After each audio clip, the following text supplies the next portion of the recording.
YouTube, what's cracking? It's Matty B. Welcome back to the channel, and as always, thank you guys very much for watching. I really appreciate each and every one of you. Yesterday, we reviewed 450 Pro Motocross Championship standings and my new little feature I'd like to call Rapid Review, where I try to keep it short. We got 250s today. Just got bunch of thoughts off the top of my head, really nothing too in-depth. Got my notebook right here, but this is just the point standings. That's it. Don't really want to just talk about the top guys that get talked about all the time in depth and just beat a dead horse. I want to try to get through all these guys because they're all bad dudes. They're all legit. So I'm trying to go through the top 25 and just give you guys quick thoughts, kind of rapid fire. I'm at you guys. Sorry again, no top chick. She didn't really pay as much attention to outdoors as she'd like to. She will be back for Super Motocross preview next week that we're going to be dropping, but she's out for this. It's just going to be me sitting here talking the whole time. I got plenty of background footage from the few races I did go to. Guys that I don't have footage of, I just took a little bit of footage off of their Instagram just so you guys could watch what I'm talking about. I'm not trying to steal footage and act like it's mine. And guys, give me your thoughts on what you guys think about what I'm saying and what you think about the season in the comments. I love the sport. I'd love to chat back and forth with you guys on what y'all think. Without further ado, let's get into it. 250 Motocross point standings. As we all know, the champion, Haiden Deegan, he won it a week early at Budds Creek, and really from round one at Paula, going 1-1, he kind of had this thing under control. Kitchen gave him a good run at Paula, but after that, he just kept extending the points lead little by little each week, and by the time we got to High Point, I think it was already in the high 20s or 30s. Really, from a point standpoint, he was never even remotely challenged. He had a big gap the whole time, and really for a kid that sends it all the time and that sends it as hard as he does, it's really just remarkable to me how consistent he is. I mean, he really had no big issues besides landing on the lapper's bike at Red Bud, which wasn't his fault. He still got a 6th out of that, and then he had an 11th in Moto 1 at Ironman. But other than that, I mean, you're not going to find the kid out of the top 5. So that's the most impressive thing to me. But yeah, he won this one going away, uncontested. He had no challenge and no choice. Second, Tom Vialle, and on paper, it seems like a good season, second behind Deegan. But really, I feel like this was quite a disappointment for Tom. I really can't believe that the inconsistency from a 2-time world champion. I really felt like that was going to be his strong suit, especially in outdoors. I mean, the GP series is grueling. There's like 18, 19 rounds and all kinds of 3rd, 4th, 5th world countries, and he's won that twice. Yeah, for whatever reason in the US, I don't know if it's different bikes, different tracks, or what, but the consistency just hasn't quite been there. He did finally get the win at Ironman at the very end of the season, so that was good. But after he didn't win Southwick, I knew it was over for him because he even won that last year. And just a bit of a lackluster summer for Tom Vialle. Maybe he was on a Supercross hangover. I don't know. I know I would be if I won a Supercross championship, but still, second in points, it's not bad. Third, Levi Kitchen. I feel like this has been a great year for Levi all around. I'm sure he wanted more. He was right there, just barely lost Supercross, and now third in Motocross. So to be second and third on the year, that's definitely a huge step forward from him where he was last year. I feel like that's solid results, a really good base to build into being a champion in the next coming years. I have a feeling that Deegan will probably do next year and then get on out of the class. So once Deegan vacates, it's going to be kind of a who's next situation, and Levi's definitely going to be one of those guys at the top of the list. Got a lot of speed, shown a lot of flash. He's got his starts figured out a lot better on the Cowie than the Yamaha. And other than a couple lackluster rounds, Levi had a really good season. It seemed like he dipped off a little bit towards the middle of the season, then towards the latter half, and at the end, he really came on strong again, besides the DNF at the end. But fourth in points, this was maybe my biggest surprise / impressive rider for me, Hymas. I expected nothing out of Hymas coming into this year. I thought he was still hurt. That's what I had heard during Supercross, is that he was riding with a torn ACL, and he really just hasn't had any luck putting it together, especially in Supercross. He's had a lot of speed, but just no results. And man, outdoors right away, first practice session, I think he was fastest, and the dude just had it all season. He was one of the guys, and those first few rounds, he just got a little bit more confident each week. And by the time we got to Colorado, he got that moto win, and then Red Bud, he got the overall, and I think he definitely would have been second in points if not for that issue at Millville with him putting his foot in Deegan's wheel, tweaking it up a little bit. That set him back. And then obviously Unadilla, he took an uppercut from his back wheel. So neither of those things were ideal, but still a great season for Chance. And shout out to Hymas for taking on Team USA, the 250 rider. I'm really stoked for him to do that. I'm going to be cheering for him big time here from the homestead. Fifth, time Masterpool. What an awesome story this was. He was going to be racing the 450 class until like the day before. I think he even rode press day at Pala on a 450 for HBI. Then Mitch called him up, rode the bike the day before Pala, and sent it for the season. His win at High Point was one of the cooler moments of the season, in my opinion. Just the underdog story, on top of like losing his brother in a motocross accident and all that. Just all that put together. Mitch Payton's 300th win, that was super cool, and just a revelation season for Masterpool, also getting the moto win at Redbud over Deegan, going tooth and nail, and showed a lot of speed. Unfortunately, towards the end of the season, he started to have some crashes and lost out on the results a little bit, but still a positive year for Masterpool, and he ended up locking down a 2-year deal with Pro Circuit. So I'm really excited to see how Ty's going to do with a couple years under his belt with factory support, a good program, and we'll see how he progresses in Supercross also. 6th, Joe Shimoda. Sushi didn't even get to the point in the series where he usually thrives. Sushi always struggles at the beginning of the year, can't quite put it together. Then once you get towards the middle and the end of the year, he really starts stringing them along. And right around Southwick, Redbud area, he started getting better. He got a moto win at Southwick, podium at Redbud, and he was starting to come on strong. And then unfortunately at Dilla, while he was running second, he ended up crashing, breaking the collarbone. But luckily he'll be back for Super Motocross. But just in my opinion, a little bit of a bummer year for Joe. I know Honda hired him to be a winner, and he was their top guy. And Hymas ended up outperforming him big time. So Joe's got some work to do for 2025. Maybe moving to the Lawrence compound in Florida, that might help him out. So stay tuned for Joe Shimoda in 25. 7th, probably one of the most underrated riders in the class for the whole year, Jalek Swoll on a brand new brand on Triumph. He had the best speed, best results of his career this year on a brand new bike. I thought that was incredibly impressive. Most of the time he was just behind the battles you'd see on TV and all that, besides Unadilla where he ended up on the box, but he was right there every week, just right behind those main guys, showed a lot of speed, a lot of consistency. I think he had maybe 1 or 2 mechanicals, but all in all, I think a massive success for him and the Triumph team, and a really good building year going into 2025.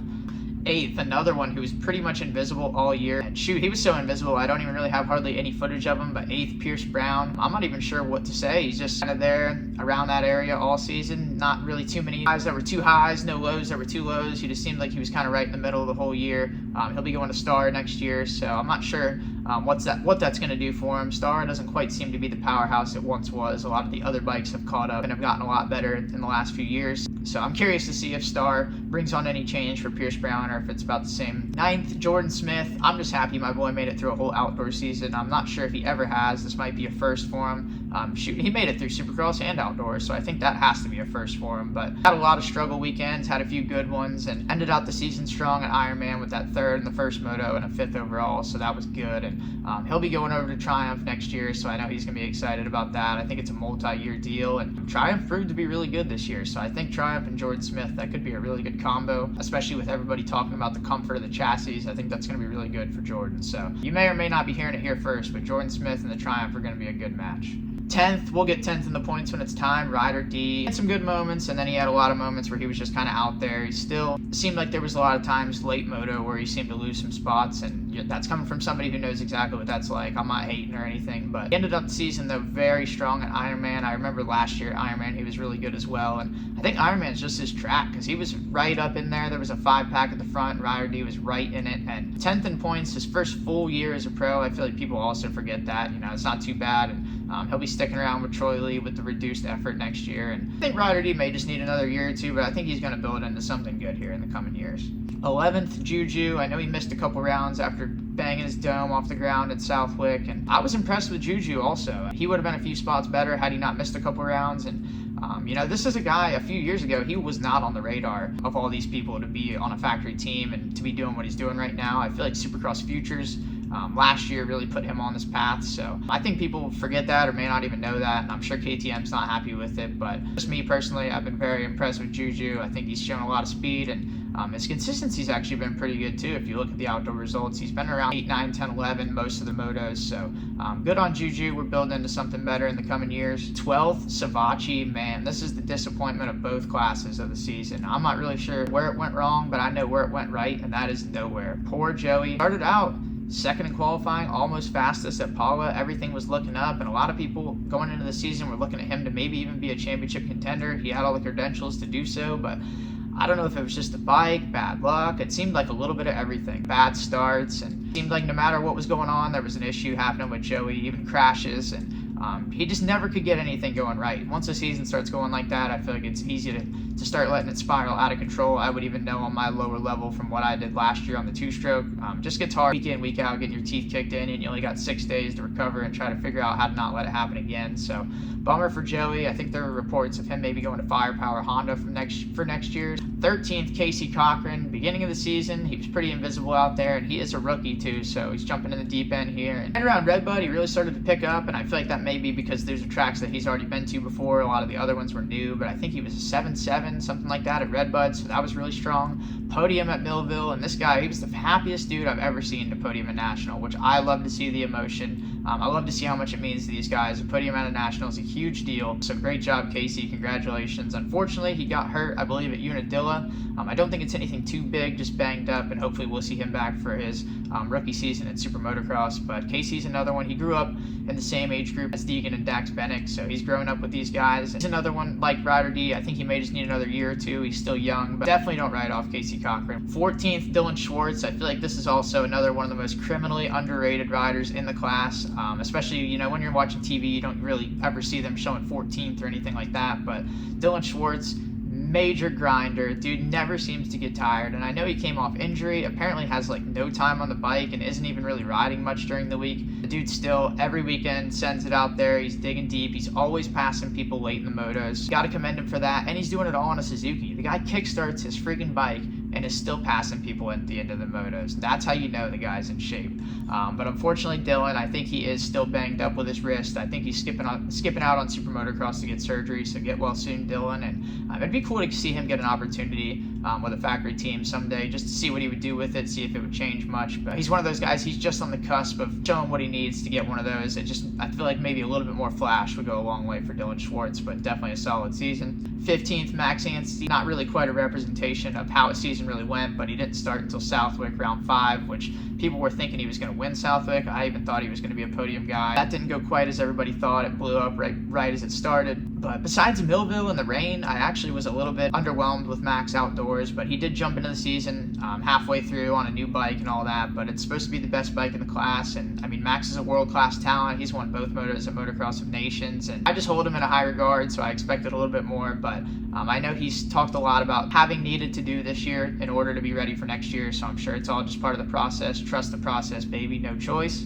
16, Nick Romano. I'm not sure what his future holds between him and the Star team or anything like that. Bit of a struggle season for him. Nick's got a lot of speed, but unfortunately he spent the entire year in 2023 on the couch, and I mean, you know, it's already hard enough making it in this class and in this sport, and when you have to take a whole year off and have no progression and watch everybody that you're racing get better, it's definitely tough to come back from. So hopefully he gets a couple more years on good teams with good equipment, as I know he's got the talent. It's gnarly out there. He was trying to build back, and that's hard to do in a class like this, that's for sure. 17th, and this is crazy, Star Racing, 15, 16, 17 in points, but 17th, Dax Bennick. This has been definitely an enigma of a season to me. I expected a lot more out of Dax, and I feel like everybody did. Reports are that he flies at the test track. He's really fast at the farm, but at the races, he gets really bad arm pump, which I would know what that's like. And when you get arm pump like that, it's just, you can't do anything with it. You can barely use front brake or clutch, and whether you're in shape or not, if you get arm pump, you're just helpless. And that's what's been going on with Dax. So I'm not sure if the arm pump surgery is going to be in his contract in the future or not, but I really hope they get it figured out, because Dax is a great kid, great family, and deserves to go far in the sport. He's got everything. He's got what it takes. Just got to get all the pieces of the puzzle together, and that unfortunately did not happen at any point this outdoor season. 18th, Jett Reynolds. Man, I was stoked on the season that Jett Reynolds was having up until he got hurt right before Unadilla. Started out a little bit slow, but I just wanted to see him at every race. The dude's been hurt so much over the last several years, and I mean, this is one of the baddest dudes I've ever seen ride a dirt bike in my entire life. Like, him on an 85 is the fastest 85 rider I've ever seen. I feel like some people nowadays, they forget or may not even know how good of a rider Jett Reynolds always has been and still is. He's just been hurt so much. I'm really impressed and surprised that he even wants to keep doing this, so kudos to you, Jett, for sticking with it. The season was progressing nicely. He ended up, I think, top 10 at Washougal right before he got hurt, and unfortunately he ended up missing those last 3, which that's exactly what I didn't want to see, but he should be back for the Super Motocross Motocross, fighting for those last couple spots in the LCQs. 19, Talon Hawkins. I don't really know much about Talon Hawkins' season. What I will say, what I like about Talon Hawkins, he always seems to be having fun on his dirt bike. I always see him throwing big whips. Even if it's in the middle of the moto, I see Talon Hawkins just going X Games mode, just tossing it, throwing oppos and stuff in practice, and just always looks comfy, looks like he's having fun on the bike, so I'm a fan of that. 20th, Coty Schock. He did miss a few rounds with, I think, a broken wrist, something like that, but he ended up coming back for the end. And after Supercross, with Schock being so good, I maybe expected just a little bit more out of him in outdoors, but I think maybe the little bit of lackluster results may just be because he's not on a factory team, and that's with all due respect to the club. They do a great job. They've put together an awesome effort and improved a lot over the years. They put together something awesome for the riders, but they're not quite a factory team. I feel like they're just a tick off, and that little tick off at this level when everybody's so good, that'll be the difference between getting, maybe 10th and 20th. 21st, Mark Fineis. I'm not sure. I'm sorry. Really impressive from him at High Point. He led a handful of laps, got passed for the lead, then ended up getting the lead back. That was really cool. I would have never expected to see Mark Fineis leading laps at a national, that's for sure. But he did it, showed speed, had a lot of good motos, scored some good points, even started out the season at Paula, super impressive. I was really surprised with how he was doing at the beginning of the season, but I think the grind, 11 rounds at all these tracks and the travel and all that, maybe it may have got to him. Maybe he had an injury, I'm not sure, but he ended up kind of tapering off towards the end of the season. 22nd in points, RJ. He was only back for the last 2 rounds, and those were apparently the last 2 rounds he'll ever race in pro motocross on a 250. At Ironman, he was right in the mix, came from way back to get a decent spot in the first moto, and then was part of that big 5-pack at the front that had just taken off in the second moto, and he ended up on the box and second race back off entry, and I don't think he was supposed to be back yet. I saw him icing his hand on the way back from the podium, so I don't even think he was ready, and the dude was already on the box, so give him 2 more weeks to be healthy. This could be someone to really look at going into super motocross, and I definitely feel like we got robbed of having RJ this outdoor season, because RJ always sends it. He's fun to watch, and I wish we would have had him around all summer. 23rd, Garrett Marchbanks, the only person I've talked about in both of these videos, 450 and 250. Re-signed with the Pro Circuit team. I would have never expected that after their ending a few years ago, but he's back. The first race back at Unadilla he had was actually the best one he had. He was 5-5 for a 4th, something like that, but I know he was 4th overall. I wasn't expecting that, him coming back down from the 450 to the 250, just with him being heavy outdoors. I figured that might hinder him a little bit more, but he was really good to start out, and then Buds, he was a little bit further back, and then Ironman, he had a crash and ended his day, but he'll be back in that 250 class for super motocross, and I'll be looking forward to see how he does in that. I feel like it's a bit of a demotion for him, having to go back to the 250 class for super motocross just because of the payout, but you can't turn down a pro circuit ride. You literally have no choice. 24th, another person that I don't think anybody's going to talk about, very underrated, but an awesome season in my opinion, Lux Turner, riding for the AEO Power Sports team. Looking at all the names ahead of him, they're all big names, like all names that, no offense, Lux should definitely be ahead of him. But there were several motos where Lux was 16, 17, 18, 19 in that range, and that's not easy to do. You got to be strong for 30+2 on a gnarly track against a lot of gnarly dudes that are on better bikes than you, when speaking about those factory guys. So I was really impressed with Lux Turner. I feel like he quietly had an impressive summer being a rookie, also coming from Loretta's last year, so great job, Lux. 25th, Nate Thrasher. I almost forgot he even raced outdoors. I think he only did the first 2 rounds, had like a cracked plate in his collarbone or something, raced through it. He had no choice, and he ended up bowing out of the rest of the season, but he's supposed to be coming back for super motocross. And then last but not least, 29th in points, after only doing 1 race, Drew Adams at Ironman ended up getting a national number, and 29th in points after just doing 1 race, and that's one I'm really looking forward to seeing how he progresses in the coming years. He should be lined up to join Mitch Payton's Pro Circuit team for outdoors in 2025, and he's already proven in Canada this summer and in Supercross Futures how much talent he has and how legit he is. So gonna be fun to see how Drew progresses moving forward. And yeah, with all that being said, that's a wrap on the 250 class.